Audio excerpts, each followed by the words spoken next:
Bonsoir tout le monde. Ici Valérie Couture de Condo Stratégiste pour la web radio ce soir sur une nouvelle publication. Ce soir, on va parler avec Maître Yves Papineau qui est avec nous. Bonsoir, Maître Papineau. Bonsoir, Madame Couture. Ça va bien? Ça va toujours bien, et vous? Bien oui, très bien, merci. Et votre collègue de LJT aussi, Maître Philippe Gagnon-Marin. Bonsoir, Maître Gagnon-Marin. Bonsoir, Madame Couture, ça va bien? Très bien, vous-même? Oui, bien, merci. Good. Donc, ce soir, c'est le partenaire de la soirée, c'est Wilson Lafleur, qui est participant du nouveau volume qui est sorti en copropriété. Donc, on parle ce soir du livre Administrateur de condo, tout ce qu'il faut savoir, la deuxième édition mise à jour. Donc, sans plus tarder, je vais céder la parole à Maître Gagnon-Marin pour nous expliquer, en fait, qu'est-ce qui a changé dans la nouvelle mise à jour de ce nouveau volume qui vient de fraîchement de sortir, d'arriver. Bon, en fait, là, faut comprendre que depuis 2020, il y a eu plusieurs modifications là, au Code civil, à la loi en matière de copropriété. Par l'adoption des projets de loi 41, 16 et 141. Donc là, c'est sûr que ces modifications-là ont eu un grand impact sur le rôle de l'administrateur, sur ses devoirs, sur tout son travail. Donc, c'est sûr que l'ouvrage a été principalement mis à jour en fonction des nouvelles dispositions, soit qui a été modifié ou ajouté au Code civil. Puis, donc, c'est ça. Ça se base principalement sur ça, la mise à jour, mais on a aussi ajouté quelques sections supplémentaires, dont notamment là, une première partie où on explique d'un point de vue un peu plus pratico-pratique de ce que l'administrateur devrait connaître avant de s'embarquer dans cette aventure-là, notamment connaître l'immeuble, connaître comment connaître la déclaration, connaître l'institution financière, tout ça. C'est vraiment des aspects qui sont importants à savoir. Même si c'est plus au point de vue pratique. Donc, c'est un peu ça, en fait.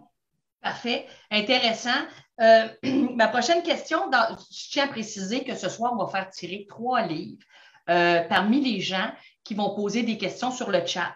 Notre collègue Gabriel, qui est toujours caché derrière, va s'occuper de choisir, sélectionner les gens qui vont pouvoir recevoir un volume.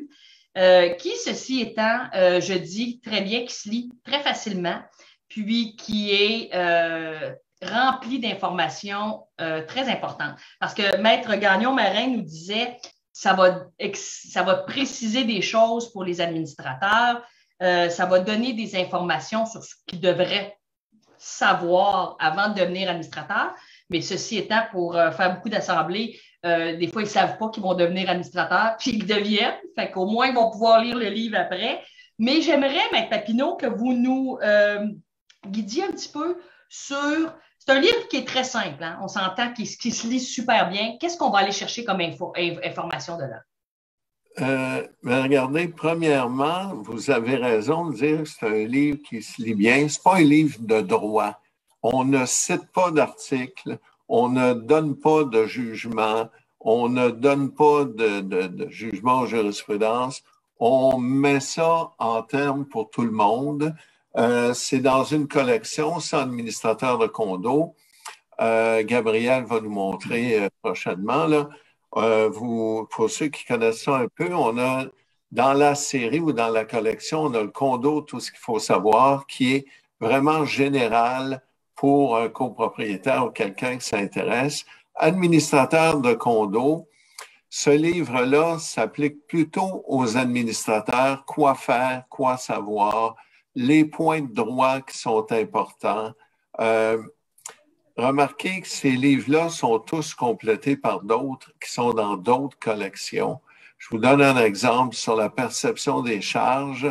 Nous sommes à mettre à jour un livre qui s'appelle « Les charges de copropriété et de recouvrement » qui s'adresse aux administrateurs, aux copropriétaires, aux avocats, aux notaires, aux juges. Alors, mais les principes généraux sont là. Qu'est-ce qu'un administrateur doit savoir, doit connaître pour être capable de gérer une copropriété? C'est important aussi dans ce livre-là, ce qu'on dit aux gens, c'est que vous n'êtes pas obligé de tout savoir et tout connaître. On n'est pas élu administrateur le lundi soir, puis on n'a pas la science infuse la même journée. Alors, on dit aux administrateurs, voici des points intéressants, importants, mais allez consulter aussi des avocats, des notaires, des comptables, des fiscalistes. Ne prenez pas tout ça sur votre dos, à vos charges à vous, là. Alors, ce livre-là, c'est une introduction pour un administrateur. Qu'est-ce qu'il doit savoir, qu'est-ce qu'il peut faire et qu'est-ce qu'il doit faire. OK.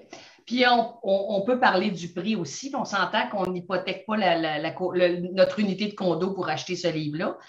Il est hyper accessible dans le sens où c'est vraiment pas cher. Donc, on parle d'un prix de 24,95 qu'on peut, corriger-moi si j'ai tort, qu'on peut commander sur le site de Condo Légal et qu'on peut commander chez Wilson et Lafleur. Exactement. Parfait. Et vous savez, c'est beau de parler à l'administrateur du condo, mais je pense que si les copropriétaires étaient aussi mieux informés, que ce serait peut-être un petit peu moins lourd dans certains cas pour les administrateurs. Est-ce qu'on ne devrait pas avoir un livre pour le copropriétaire? Bien, il en existe un. Le livre Le condo, tout ce qu'il faut savoir, c'est effectivement un livre beaucoup plus général que le livre administrateur de condo. Alors, pour un copropriétaire, pour quelqu'un qui débute et qui veut comprendre, bien, il peut aller lire Le condo, tout ce qu'il faut savoir. Alors, il y a différents livres et différentes catégories de livres pour... je vous donne un exemple. Là, il y a le manuel de gestion que j'ai rédigé la 3e édition l'an dernier. Oui. C'est beaucoup plus complexe. Les données sont plus précises. On a des jugements, des numéros d'articles. On a de l'information plus précise. Alors, quelqu'un qui va en savoir plus, il va aller chercher le manuel de gestion. Alors, il y a plusieurs choses qu'on peut aller voir là. Mais administrateur de condo, c'est vraiment la base pour quelqu'un qui veut administrer une copropriété. Et le condo, tout ce qu'il faut savoir, c'est la base aussi pour quelqu'un qui veut s'intéresser à la copropriété. Excellent. Maître Gagnon-Marin, tantôt vous avez dit on va effleurer les nouvelles lois. Je pense que on pourrait les effleurer aussi ce soir pour parler de ça devant nos auditeurs qui sont là pour comprendre exactement. Puis c'est le fun pour les avoir tous lus, les livres, et les avoir au bureau. Oui, Maître Papineau, je ne les ai pas achetés en 25 exemplaires, mais je les ai tous. Mais ce qui est important de comprendre, c'est que j'ai entendu Maître Papineau dire, on a mis quelque chose de simple à comprendre. On ne met pas de jurisprudence, tout ça. Parce que pour les gens en copropriété, pour le 90% des gens, c'est quelque chose de simple qu'ils ont besoin pour comprendre puis faire avancer les choses de la bonne façon. Est-ce que vous pouvez nous revenir sur les quelques lois qui sont couvertes dans le livre et de la façon qu'on va le trouver, l'information? Parce que je sais qu'il y a des bulles, il y a des choses, il y a des fonctionnements qui sont très... Je ne pourrais pas tout lire les pages pour avoir plein d'informations pertinentes. Oui. C'est en fait le livre, la façon qui est rédigé, qui a été mis à jour, c'est pas... il n'y a pas comme une section nouvelle loi, puis on voit tout ce qui est nouveau. C'est juste que quand on parle d'un sujet, par exemple, on va des fois dire avant c'était comme ça, mais depuis, par exemple, le 1er janvier 2020, le syndicat a l'obligation de faire telle affaire. Donc, c'est vraiment, c'est comme, sont intégrés de façon fluide au texte, puis le texte est fait de façon qui est à jour pour que la personne qui lit l'ouvrage comprend à ce jour c'est quoi les obligations du syndicat. C'est parce qu'il y en a aussi qui vont entrer prochainement en vigueur, là. Mais donc, à quoi s'en tenir? Puis, c'est ça, là, c'est vraiment fait pour que l'administrateur ne soit pas pris de court puis qu'il puisse savoir comment bien gérer là, son syndicat. Là. Valérie, vous parliez des petites bulles. Ce qu'on a fait dans toute la collection, qui avait été initié par Angelica et moi. À un moment donné, on fait des petites notes avec des bulles qui ont différents titres à retenir, etc., qui souvent peuvent avoir 2 lignes, puis c'est comme un petit résumé d'un point important. Alors, ça permet d'être plus léger que de faire des grosses explications, mais peut-être, Philippe, qui a une copie dans les mains, tu pourrais nous lire 1 ou 2 petites bulles là, avec des titres pour que les gens comprennent exactement ce dont on parle. Pendant que Philippe va trouver une bulle, j'ai un commentaire qui est d'une auditrice qui est toujours avec nous. Le livre général pour copropriétaires devrait être obligatoire de lire avant de faire une offre d'achat sur un condo. J'avoue que je suis entièrement d'accord, mais on a de la misère à faire lire la déclaration, fait que c'est déjà assez lourd. Mais le livre, dans le fond, le livre serait plus simple que de lire une déclaration de copropriété. Ce serait plus facile à comprendre surtout, là, parce que des fois, les déclarations, ça peut être assez étoffé, puis en termes légaux, on s'y perd des fois, surtout quand on n'est pas juriste, là, mais je suis d'accord avec vous. C'est ça. Fait qu'elle dit, on peut toujours rêver, mais continuons. Quand on rêve plus, c'est plus le fun. Alors, continuons de rêver. Allez-y, Maître Gagnon-Marin, parce que je pense que c'est important de faire comprendre aux auditeurs que le livre est très simple et très accessible. Fait que je vous laisse là-dessus. Ben, ce que je vais faire, je peux même montrer à l'écran pour qu'on voit de quoi ça a l'air un petit peu, là, mais je ne sais pas si on voit comme il faut. Là. Oui, absolument. Il y a un encadré dans le haut de la page. Ça. Puis c'est marqué obligatoire. Obligatoire. Des fois, c'est important à retenir. Attention, on voit l'idée un petit peu. Là. Mais par exemple, là, on est dans la convocation de la tenue des réunions du conseil d'administration. Puis l'encadré dit pour pouvoir prouver l'envoi des avis de convocation, il faut s'assurer d'obtenir de l'administrateur convoqué un accusé de réception. Bon, c'est comme un petit conseil pratique qui est bon à savoir. Puis c'est juste des choses comme ça que, justement, ça va plus être au point de vue pratique, des choses qu'on va plus facilement retenir, si on peut dire ça comme ça. Qui vont aussi faciliter la lecture. Qu'on veut attirer l'attention sur ça parce que le monde n'y pense peut-être pas que c'est obligatoire d'avoir une preuve pour la réception comme quoi il a été convoqué quelque part. C'est ça, exactement. Puis, tu sais, des fois, ça reprend un peu ce qu'on dit dans un paragraphe un peu plus long, mais juste dans 1 ou 2 phrases. Puis on dit, si on n'était pas sûr de comprendre, en fait, tu sais, ça peut aider aussi la compréhension de la lecture. C'est comme, c'était ça que ça voulait dire. OK. Effectivement, tout à fait. Ouais. Puis, si on étoffe plus notre poussée, est-ce que c'est le genre de livre qu'un administrateur peut avoir avec plein de petites notes dedans qui va lui permettre de se débrouiller lors d'une assemblée générale? Y a-t-il les consignes pour exactement comment faire l'assemblée générale, comment préparer? Parce que vous savez qu'on a énormément de questions sur... là, je donne des exemples. Sur le procès-verbal. Est-ce qu'il doit être signé? S'il n'est pas signé, tu valides? Des petites choses comme ça. La convocation de l'Assemblée. Là, avec le projet de loi 16, les gens ont beaucoup de difficultés à savoir qu'ils n'ont plus besoin d'amener une procuration s'il y a juste un des 2 copropriétaires qui est là ou ces choses-là. Est-ce que c'est tout indiqué dans la mise à jour? Ben oui, en fait, là, toute la section, il y a une section sur les assemblées, sur comment les convoquer, comment les tenir, comment comptabiliser les votes, tout ça. Donc, tu sais, parce qu'évidemment, ça fait partie du fonctionnement de la copropriété. Donc, c'est sûr que c'est quelque chose que l'administrateur doit absolument connaître puis maîtriser pour bien exercer son rôle. Donc, oui, c'est détaillé dans le livre. La seule chose, Valérie, évidemment qu'on a un livre qui a 300 pages, qui traite de multiples sujets. Alors, ce n'est pas une édition complète sur les assemblées de copropriétaires. Christine Gagnon et moi, on a écrit un livre sur les assemblées de copropriétaires qui a 300 quelques pages. Alors, vous comprendrez que dans l'administrateur de condo, on a donné les grands principes et quelqu'un qui veut en savoir plus devra aller consulter le livre sur les assemblées de copropriétaires, comme quelqu'un qui voudra mieux comprendre comment récupérer les charges de copropriété impayées, qu'est-ce qu'on fait pour les biens, les voter, tout ça. Ce petit livre-là, administrateur de condo, est complété par un autre qui s'appelle les charges de copropriété et le recouvrement. Quand on parle du fonds de prévoyance, il y a un livre de Maître Jolicoeur qui s'appelle le fonds de prévoyance qui a 250-300 pages. Vous comprenez qu'on parle des sujets, mais on n'approfondit pas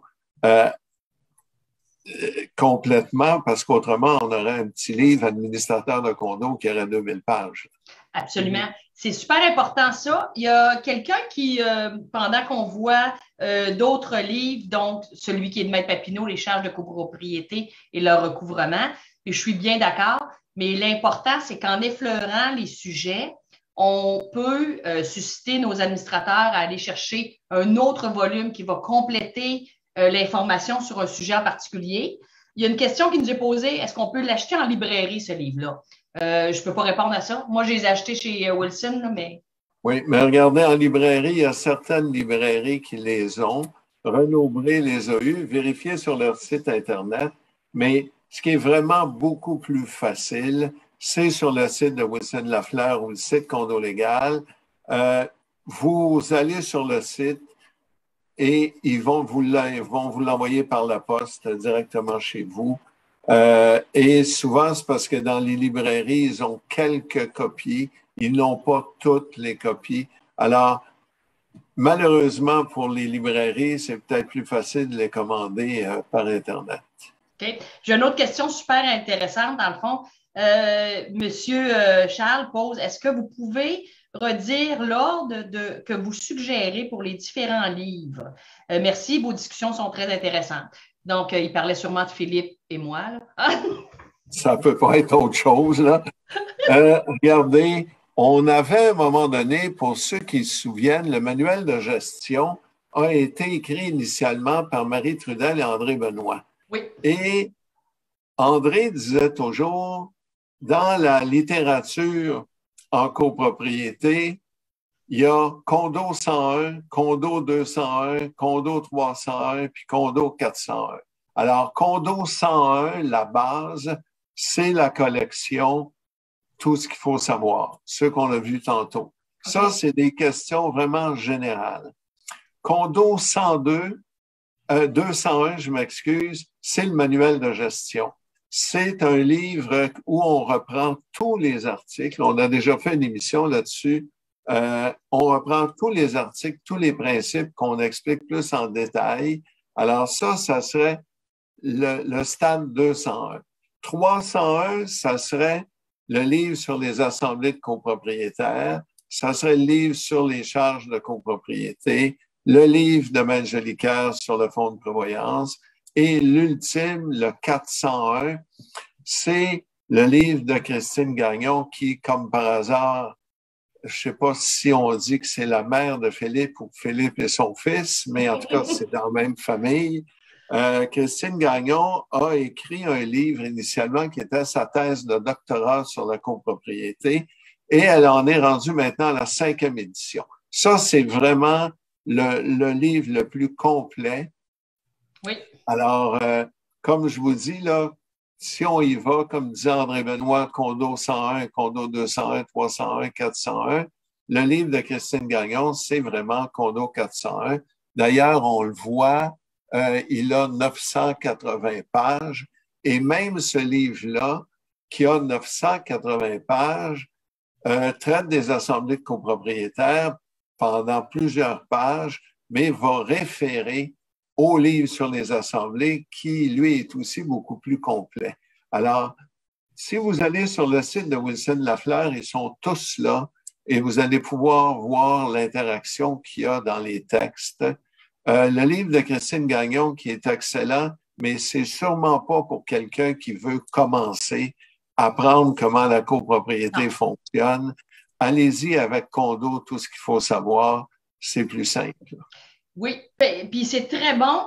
Il y a une bonne question. Il y a une dame qui dit « Pourquoi ne pas avoir attendu que les règlements soient sortis pour faire la mise à jour? » J'imagine qu'on voulait sortir à un moment donné le livre, c'est ça? Oui, mais c'est parce qu'avec Philippe, on s'est posé la question, on attend jusqu'à quand? C'est ça. Parce que les règlements ne sont pas encore sortis. Il y a beaucoup de règlements qui ne sont pas sortis. Alors, on a attendu, d'ailleurs, pendant qu'on terminait, il en est sorti. Et Philippe peut nous en parler. Alors, tout était rendu chez l'éditeur, mais on a dit, oups, un instant, là, on va faire cette petite modification-là. Là. Oui, c'est ça. C'était en fait là l'arrêté qui disait que, ben, pas l'arrêté, là, mais c'est les règlements qui disaient que les assemblées puis les réunions du conseil pouvaient être désormais tenues de façon virtuelle et hybride. Là. Puis ça, nous, on écrivait là, dans notre livre, on écrivait que c'était encore incertain, puis que c'était l'arrêté qui s'appliquait encore, puis qu'on allait voir ce qui allait venir. Mais finalement, je pense que c'était comme on venait juste de l'envoyer, puis là, on a vu que ça a été adopté. Ah, ben, on l'a modifié. On aurait pu attendre bien des affaires, mais ça aurait pu, il aurait pu avoir des adoptions qui se font à n'importe quand, puis il fallait le sortir un jour. C'est ça, je comprends. Effectivement. Mais Valérie, il y a aussi une autre chose. Dernièrement, est sorti un règlement du gouvernement sur le fonds d'auto-assurance qu'on n'est pas obligé d'avoir un fonds d'auto-assurance de plus de 100 000 $. Ouais. Ça a sorti il y a un mois peut-être. Bien, là, on en attend beaucoup d'autres règlements qui devaient déjà être sortis. Cette année, ils devraient en sortir, mais on attend. Mais là, vous me sustentez de vous poser cette question-là, M. Papineau. Est-ce qu'on peut s'attendre à avoir quelque chose qui va avancer sur la finalité des règlements pour l'étude de fonds de prévoyance, puis le carnet d'entretien, puis est-ce que vous êtes dans un secret des dieux quelconque qui pourrait nous permettre de savoir? Parce que nous, on dit à nos clients, ça va sortir sous peu, mais ça fait 2 ans qu'on dit ça. Ben, vous êtes chanceuse de dire juste depuis 2 ans. Nous autres, ça fait 10 ans qu'on le dit.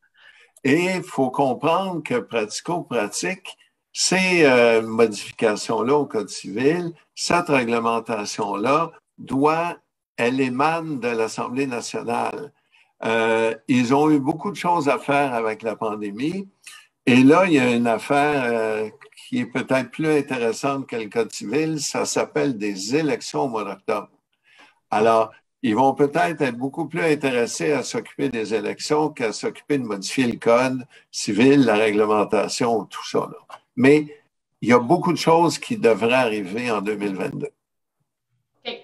J'ai une autre question, Philippe, pour vous. Est-ce que ce livre est approprié pour les petites copropriétés de condos? Oui, absolument.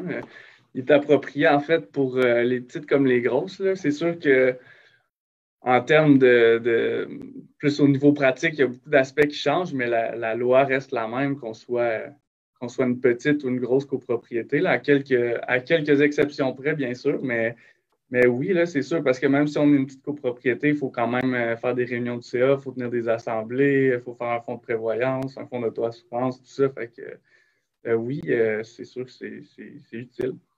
Moi, je pense que surtout dans les petites copropriétés, où on a peine à trouver des administrateurs de plus en plus, bien, des fois, puis je pense que je l'ai dit peut-être en entrée de jeu ou avant qu'on commence, j'ai dit, c'est sûr que des fois, nos administrateurs ne peuvent pas lire le livre avant d'être administrateurs parce qu'ils ne savent pas qu'ils vont le devenir. On se fait parachuter des fois comme ça, mais je pense que suite à ça, un administrateur d'une petite copropriété, en prenant ça, peut s'organiser en suivant un plan de match qui va respecter les grandes lignes de la copropriété, puis c'est important, à moins que je fasse fausse route. Non, vous avez raison. Puis, tu sais, on peut aussi souligner le fait que dans une grosse copropriété, il va plus souvent avoir des gestionnaires qui vont être là pour aider les administrateurs. Tandis que dans les petites copropriétés, bien, ça ne va pas être une dépense possible. Donc, ça va plus être des gens qui font ça à temps partiel et qui connaissent peut-être moins ça un petit peu. Donc, c'est peut-être même plus approprié dans un sens de le lire dans les petites copropriétés, là. Tout à fait. Puis, effectivement, en vous écoutant, là, la question de madame est très, très bonne. Puis, effectivement, souvent, dans une grosse copropriété, des fois, on a beaucoup de monde qui peuvent avoir déjà eu un autre condo, etc. Tandis que des fois, la quantité de gens intéressés, motivés et tout ça, elle est plus restreinte dans les plus petites copropriétés. Donc, c'est sûr que ça a un impact important. On a aussi une question de M. Bourque qui dit, avez-vous un index du volume en format PDF qui permettrait des recherches plus rapides?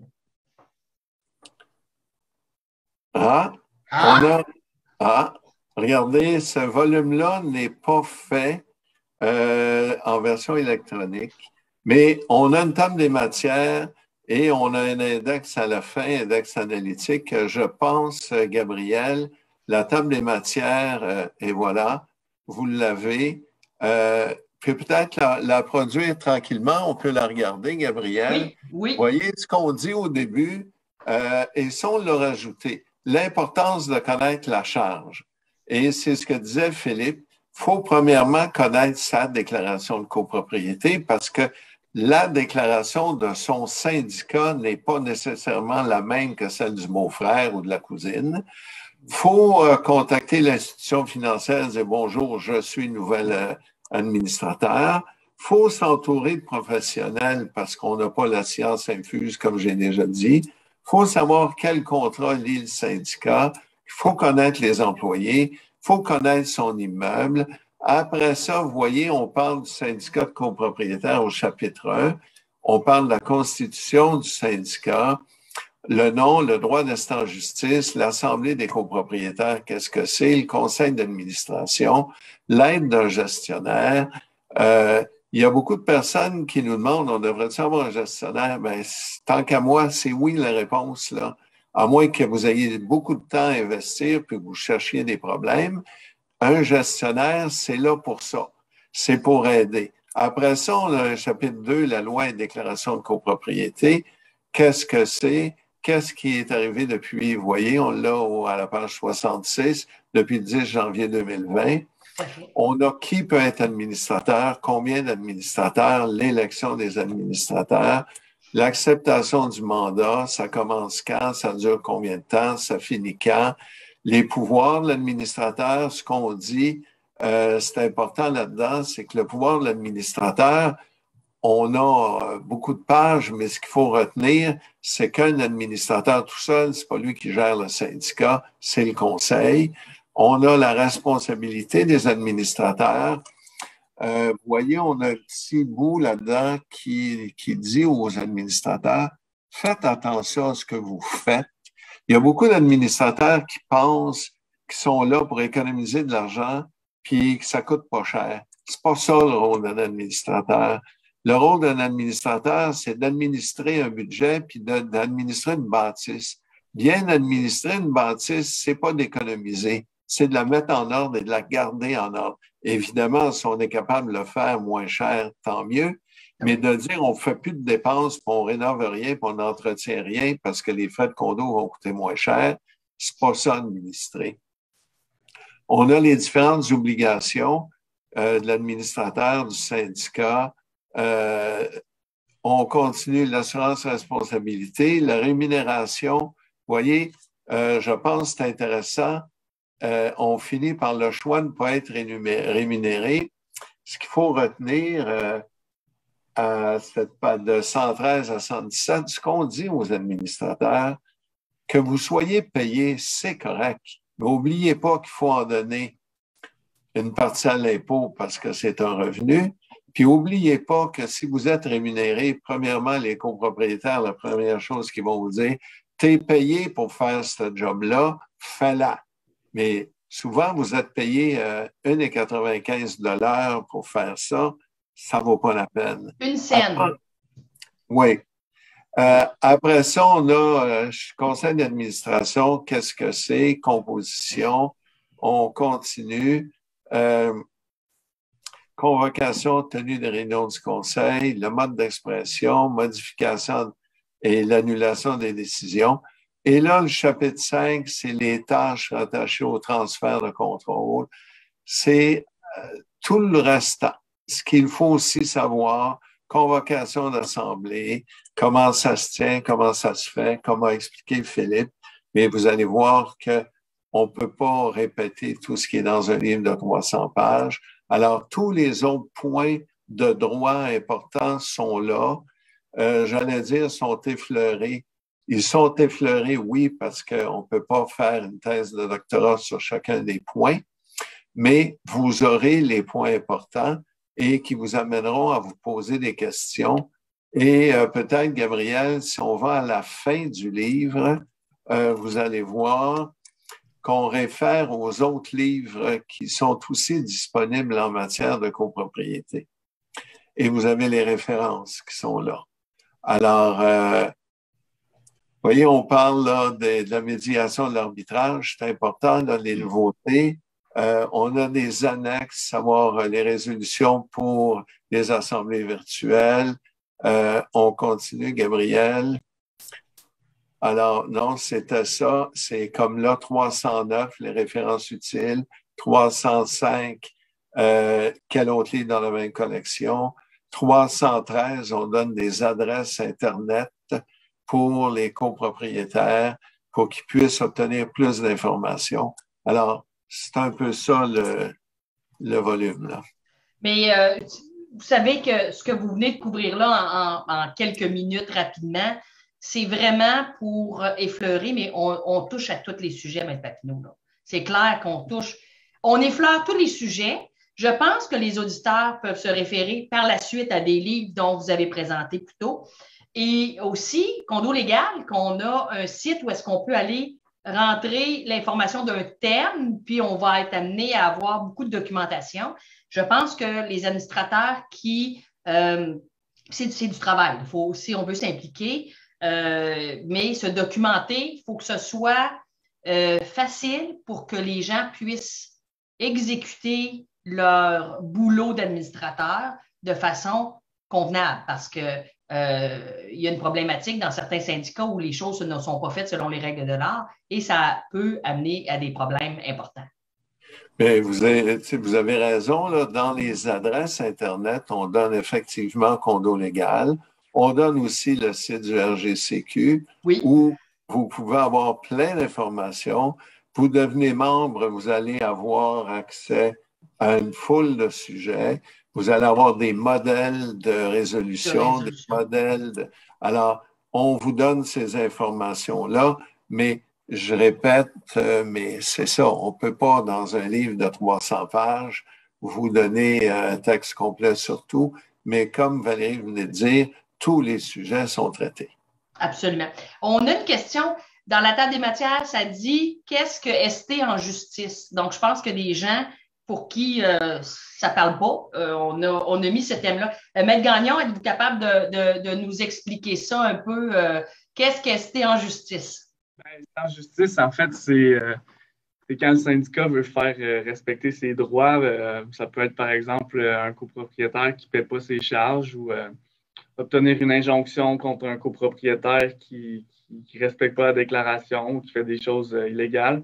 En fait, c'est le fait d'agir en justice. Comment je pourrais dire ça? C'est déposer une poursuite dans l'instance compétente, que ce soit la Cour du Québec, la Cour supérieure, peu importe, puis déposer un recours en justice pour obtenir le droit qu'on veut obtenir. Là.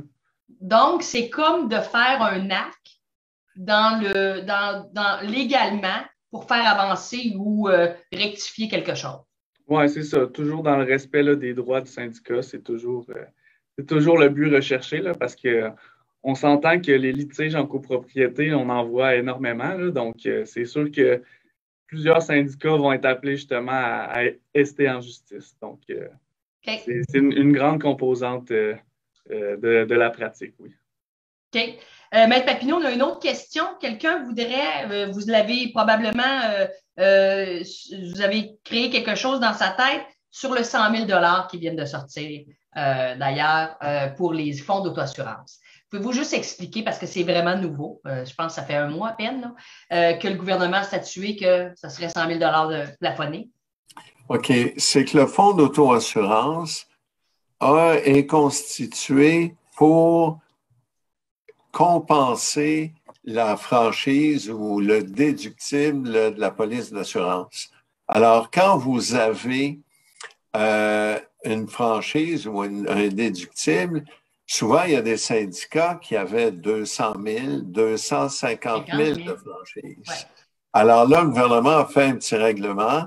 On voit sur la fiche de condo légal, 3 février 2022, que le montant, même si votre franchise est dans les faits 150, 200 ou 250 000, vous n'avez pas besoin de cotiser au fonds de prévoyance, au fonds d'auto-assurance, plus que 100 000. Ça ne veut pas dire que vous en aurez assez, ça ne veut pas dire que vous en aurez trop, mais ça veut dire que vous n'avez pas besoin de contribuer, d'immobiliser plus de 100 000 dans votre fonds d'auto-assurance. Donc, ce changement-là, si je suis un syndicat de copropriété, puis mon dommage par lot était à 250 000 et que je t'ai rendu à 175 000 dans mon budget cette année, j'ai le droit de reprendre le 75 000 d'aller le replacer dans d'autres choses. Ça, c'est un beau problème. Puis j'ai le droit d'arrêter à 100 000 oui. En espérant qu'on n'aura pas besoin de plus que 100 000. Là. Parce qu'il faut comprendre que le fonds d'auto-assurance, on en parle dans le livre, le fonds d'auto-assurance, la franchise, si elle est 150 000 et que vous avez 12 dégâts d'eau dans l'année, vous avez 12 fois une franchise. Ben oui, effectivement. Mais là, ça, c'est l'horreur, Maître Papineau, qu'est-ce que vous venez de dire? Non, mais ce que je veux dire par là, Mme Couture, c'est que le fonds d'auto-assurance couvre le montant de la franchise. C'est ça, exact. La franchise à votre contrat d'assurance s'applique pour chaque sinistre. Oui. Donc, ça se peut que vous ayez plusieurs fois dans l'année à cotiser.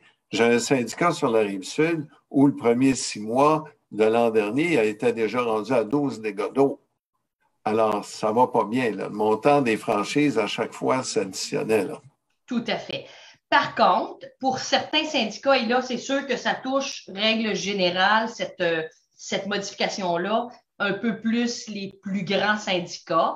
Puis quand je dis plus grand, écoutez, si on est un 6 unités et on a 100 000 de fonds d'auto-assurance, là, c'est la catastrophe. Mais ça va permettre aux gens de pouvoir peut-être libérer un peu de sous pour le placer ailleurs, en quelque part, de le réaffecter. Et on va conseiller à tous nos syndicats de le réaffecter dans le fonds de prévoyance pour l'alimenter de façon beaucoup plus augmentée. Donc, ça, c'est une chose nouvelle. Puis, vous n'avez pas pu l'intégrer dans le livre, mais ça va être intégré. Est-ce qu'on va faire d'autres modifications de ce livre-là quand les règlements vont être sortis? Probablement, quand on va voir les règlements sortir, Philippe va se faire un plaisir de faire ces modifications-là. Mais malheureusement, comme j'ai dit tantôt, je ne suis pas très optimiste sur les sorties et la réglementation qui devrait déjà être là. C'est dommage, par contre, parce qu'on a beaucoup de syndicats qui attendent ça avant d'emboîter le pas. Et ça retarde encore les sommes affectées au fond on va parler du fonds de prévoyance là, qui touche beaucoup, là. Mais en tout cas, c'est dommage, mais il faut que ça arrive, il faut qu'on attende.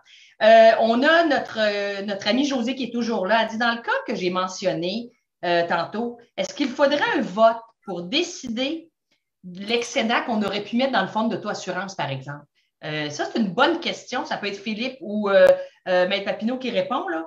Mais si je suis rendu, exemple, je suis rendu à 50 000 puis j'en avais accumulé de 65 000, j'ai le droit de reprendre le 15 000 de surplus puis de le mettre ailleurs. Regardez, c'est un peu complexe comme question parce que premièrement, il faudrait savoir comment cette somme-là a été cotisée. Si elle a été cotisée expressément pour mettre dans le fonds d'auto-assurance, je vois mal qu'on dise à tout le monde, écoutez, on l'a pris et on a changé l'équipement de gym au premier étage. Alors, premièrement, il faudrait savoir comment la somme a été cotisée. Puis, deuxièmement, c'est pas parce qu'on peut se permettre de se limiter à 100 qu'on est obligé non plus. Il y a des syndicats qui ont déjà, après 3, 4, 5 mois d'opération, dépensé plus que 100 000 en franchise. Alors, gardez-le là. Alors, chaque cas va être un cas d'espèce. Comment ça a été cotisé? Est-ce qu'on en aura besoin? Je pense à des syndicats où les dames disaient, écoutez, nous, le 100 000 ne s'applique pas, mais vous allez comprendre le principe. C'était 3 dames qui ont un triplex. Puis eux autres disent, ça fait 20 ans qu'on est là, on a une franchise de 20 000, mais on n'a jamais eu de sinistre. Pourquoi on met 20 000? Bien, on met 20 000 parce que la loi, c'est 20 000, mais la journée que la loi dira tu peux le baisser, ils pourront le baisser. Il y a une question de gros bon sens. Est-ce qu'on est obligé de le baisser à 100 000 parce que la réglementation a changé? La réponse, c'est non. C'est ça. Tout à fait. On a, par contre, je veux juste m'assurer, exemple, pour répondre bien à la question de José, exemple, je t'ai rendu à un déductible et demi. OK? Je devais avoir 50 000, je suis rendu à 75 000. Puis, il nous arrive une problématique. Qui va décider? Est-ce que c'est le CA qui va décider de pouvoir transférer l'argent ailleurs parce qu'elle n'est pas obligatoire d'être là, parce qu'un des 2 déductibles de dommages par lot est de 50 000? Est-ce qu'on peut qualifier que le CA a l'autorisation de faire ça ou il doit avoir l'aval de l'Assemblée générale?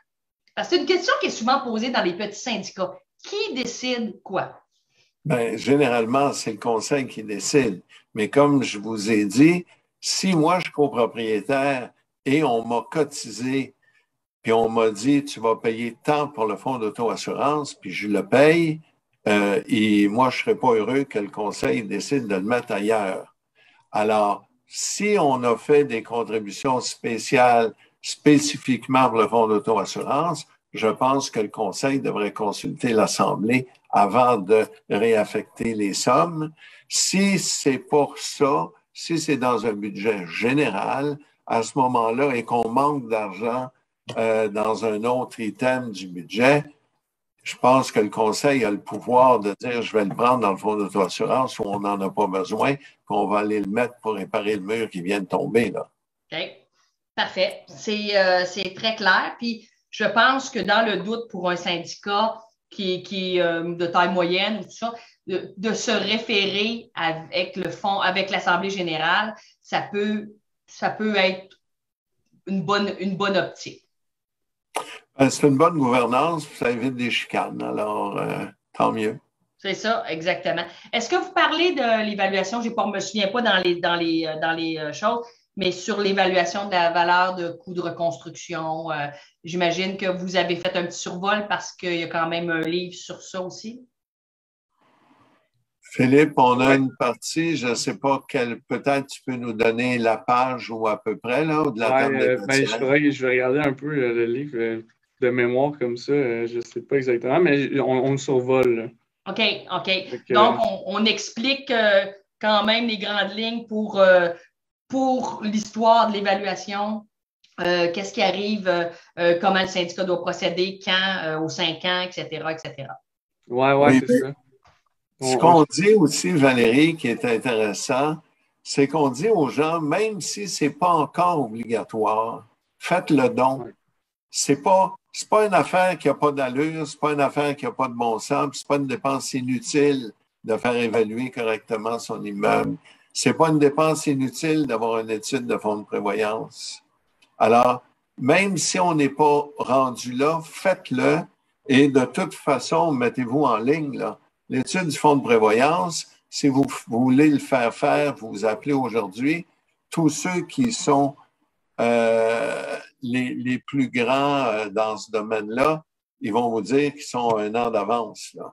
Alors, ils vont vous donner une date en 2023 où ils vont pouvoir s'occuper de votre dossier. Je pense que tout le monde connaît Régent Touchette, Cossette et Touchette, et je pense qu'ils sont rendus à des délais de 2 ans déjà en date d'aujourd'hui. Fait que c'est sûr que oui. Puis, c'est aussi, Maître Papineau, vous devez faire des explications dans le livre sur ça, c'est que c'est une bonne gouvernance. On n'est pas obligé d'attendre d'avoir la pression que c'est obligatoire.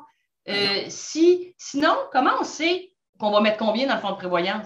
20$ par unité par mois. On ne va pas aller nulle part avec ça dans 10 ans, là. Bien, écoutez, vous avez raison, puis c'est juste logique aussi.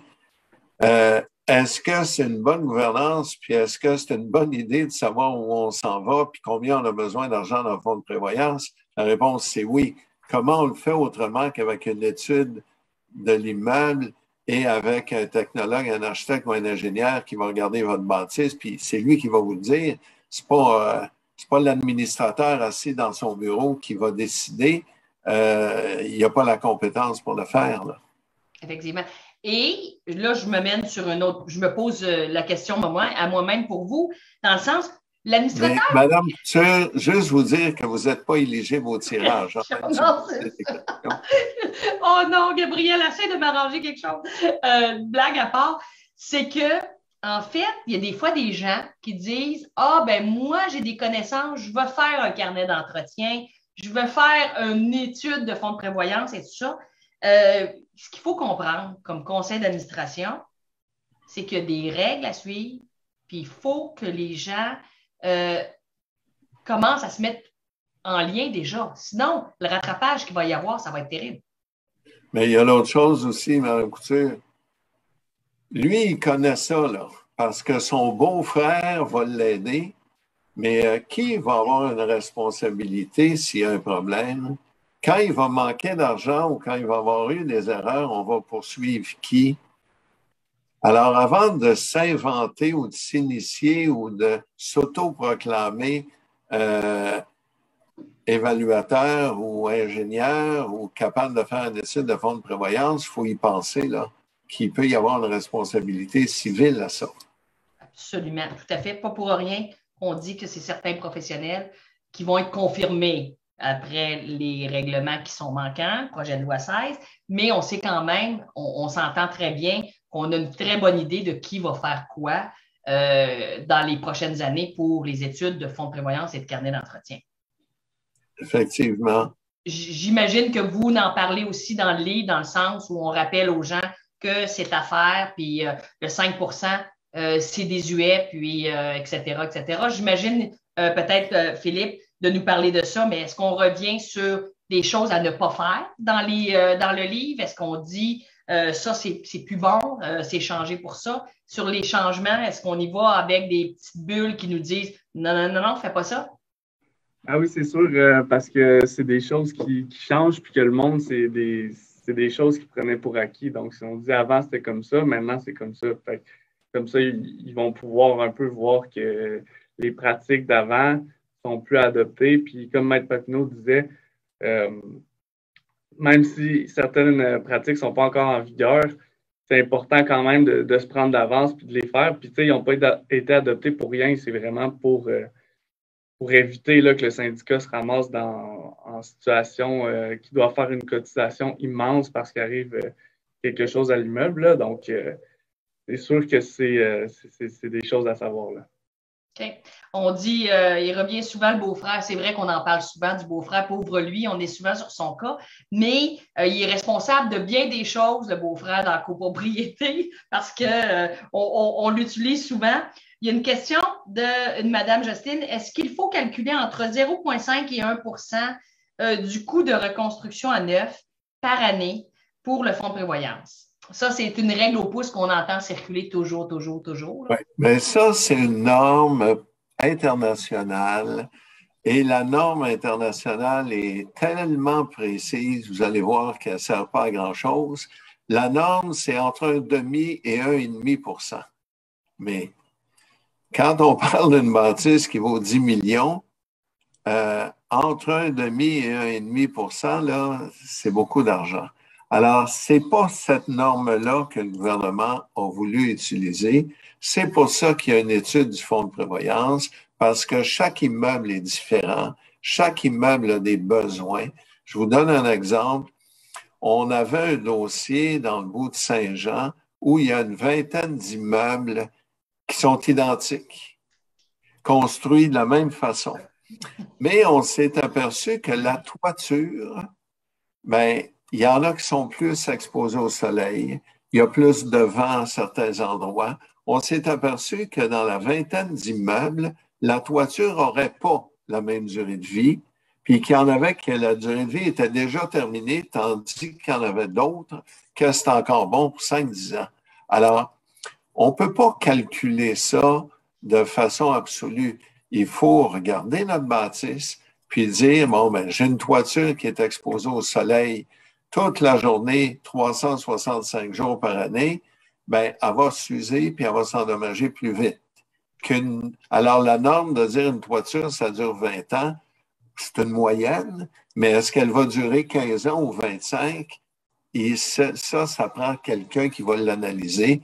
Et ce qui va sortir dans la réglementation, qui n'est pas une surprise, c'est que ça va être les architectes, les ingénieurs, les technologues, peut-être aussi les évaluateurs, qui ont certaines compétences et connaissances dans ça.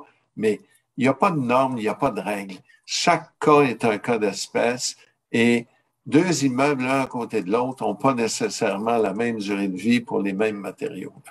C'est beau de vous entendre parler. Je veux juste faire une anecdote. Aujourd'hui, j'étais en formation avec mon équipe de gestion pour les fonds de prévoyance, leur rappeler comment on fonctionne pour faire ça dans le bon budget. Et je disais, comme je dis toujours, chaque immeuble a son ADN, en fait. Même si c'est une rangée, parce que des fois, les gens disent, ouais, mais on est tous pareils, on va en faire une, puis on va se la copier. Mais comme vous dites, ils vieillissent pas pareil.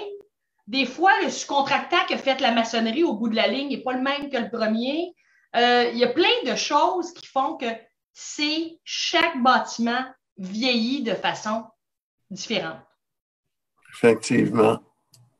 J'ai bien parlé, hein, Maître Papineau? Ah, c'était beau de vous entendre. Je suis même encore ému. Ah oui, c'est ça. On a une autre question qui est posée. Donnez-moi une seconde, ce ne sera pas long. Quelqu'un dit le fonds d'auto-assurance sur un dégât d'eau. Pouvez-vous juste rappeler, j'imagine que vous en faites part dans le livre, sur quoi on se base pour savoir c'est quoi notre fonds d'auto-assurance qu'on doit combler? Sur la franchise que l'on a, notre police d'assurance. Exact. Sur une des deux, la plus élevée des deux, de refoulement ou de dommages par l'eau. Et il y a des exceptions, évidemment. On ne prend pas la franchise pour les tremblements de terre puis les inondations. Non, parce qu'elle va faire mal.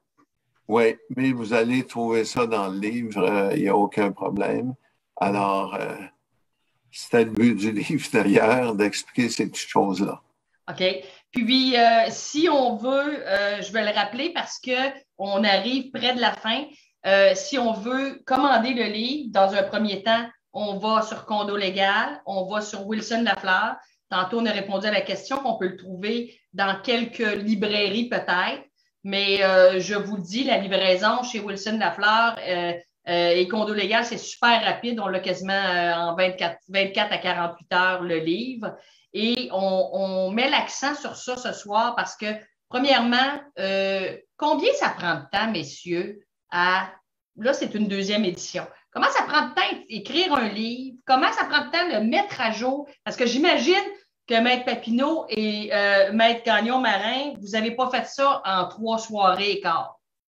Non, ben pour vous donner une idée, on a commencé la mise à jour. Je me souviens, Maître Papineau m'avait donné le petit livre le 23 décembre 2020, là, juste avant de partir pour Noël, puis il m'avait dit tu feras ça pendant tes vacances.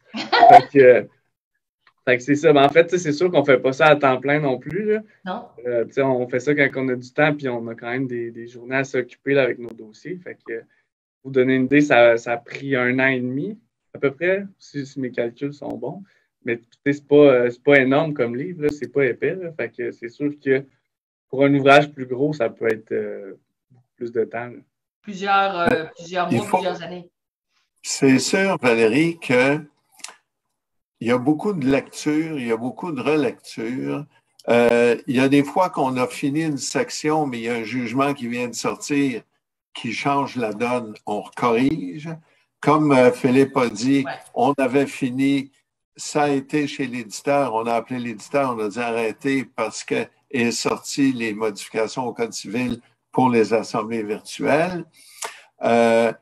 Après ça, il y a une autre chose, c'est que quand on l'envoie à l'éditeur en fait une lecture, en fait une correction, il faut l'envoyer chez l'imprimeur. Et l'imprimeur, c'est comme partout ailleurs. Avant, c'était facile. Aujourd'hui, tout est compliqué.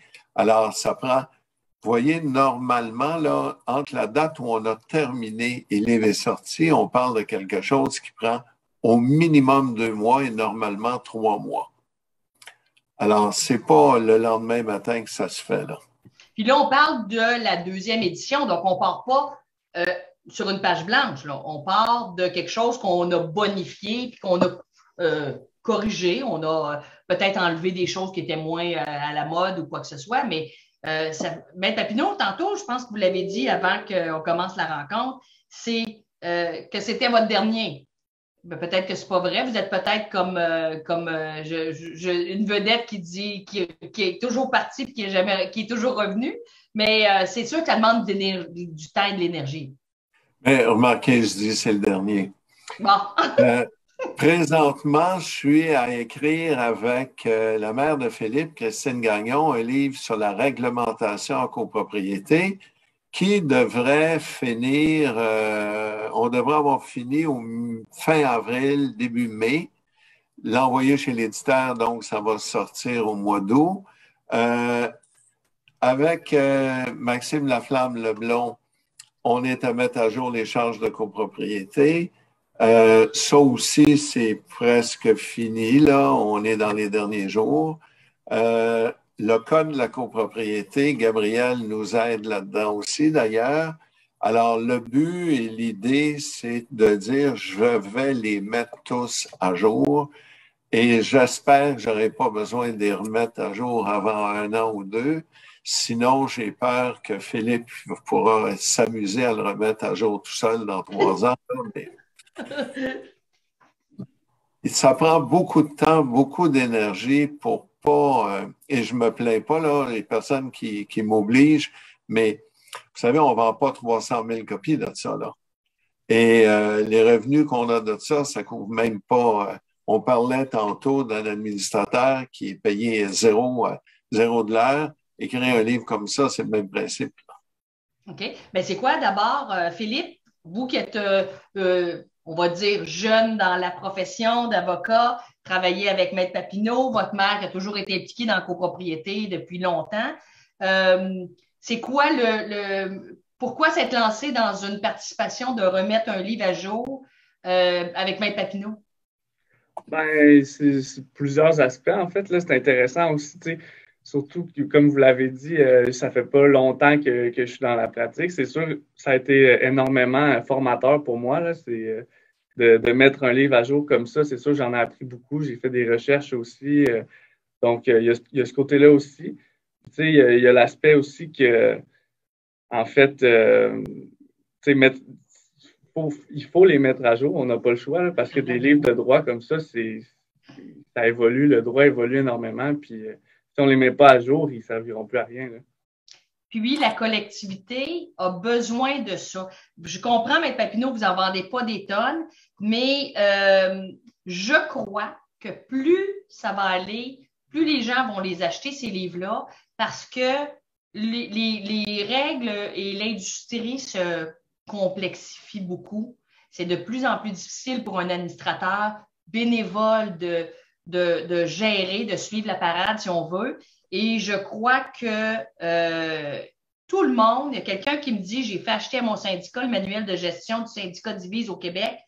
Il est vraiment utile. Chaque syndicat devrait avoir quelques livres qui peuvent circuler, puis tout ça, parce que, je veux dire, des fois, il y a des erreurs qui sont faites, pas parce que les personnes n'ont pas des bonnes intentions, mais parce qu'ils n'ont pas les outils. Puis on le répète encore, il y a des livres, Condo légal est super bon. On donne notre temps à faire les web radios, vous donnez des colloques au RGCQ dans plein d'autres organisations, messieurs. Donc, c'est important là, de continuer de bonifier ça. Mais ce qui est important, Philippe l'a dit, Valérie, c'est que nous, ce qu'on retire de là, c'est qu'on pense qu'on est beaucoup plus informés et compétents que des gens qui ne font pas ça, dans le sens suivant. Moi, j'ai un avocat au bureau, Carl Michel, qui lit et relit tous les jugements qui sortent pour nous aider à mettre les livres à jour. Alors, Carl nous fournit de l'information. Carl a une compétence qui est nettement plus que la majorité des avocats sur la connaissance des jugements. Philippe, qui a commencé par lire administrateur de condo, puis qui m'a aidé à le mettre à jour et qui en a même créé des parties, puis il a eu des idées nouvelles, ça nous aide à comprendre mieux, ça nous fait réfléchir. Alors, je pense que pour nous, ça fait de nous des meilleurs avocats, là. Alors, c'est pas uniquement... on retire ça de cet ouvrage-là, on s'améliore en l'écrivant, parce qu'au bout de la ligne, on finit par le lire 2-3 fois aussi, là. Probablement plus aussi. C'était le mot de la fin. Donc, Maître Papineau, merci toujours de votre participation à l'émission. Maître Gagnon-Marin, merci beaucoup pour votre premier passage à la web radio. Très intéressant. Et je peux vous dire que le droit de la copropriété a besoin des acteurs comme vous. Nous, comme gestionnaires, on s'y réfère toujours à ces volumes-là qu'on a tous présentés. Je tiens aussi à dire que 3 personnes vont être là, vont être gâtées ce soir parce qu'ils vont avoir qu'ils vont recevoir un livre. On va communiquer avec vous. Merci à Wilson et Lafleur pour la commandite de la web radio. Vous savez qu'on est tous bénévoles, mais on doit avoir certains frais pour faire préparer la web radio et tout ça. Donc, merci à notre commanditaire. Et nous avons à l'écran les livres importants. On ne vous demande pas de tous les acheter d'un coup, mais on essaye que vos syndicats puissent en procurer quelques-uns et susciter de l'intention d'en apprendre plus sur les choses en copropriété. Donc, il est 20h02. J'ai dépassé le temps permis. Encore merci à nos invités. Merci Gabriel qui est toujours derrière à nous aider. Et bonne fin de soirée à tous. On vous invite dans 2 semaines pour la prochaine web radio qui va être sur l'acoustique en copropriété. Je ne me souviens plus si c'est Maître Papineau qui est avec moi ou Maître Jolicoeur, mais ça, le public... Ça dépend si vous voulez avoir une belle émission ou pas, là. OK. Là, ça a été dit devant le public, mais en tout cas, on verra ce que Maître Jolicoeur en pense. Donc, on vous invite, n'oubliez pas d'être là. Merci, bonne soirée à tout le monde. Merci beaucoup.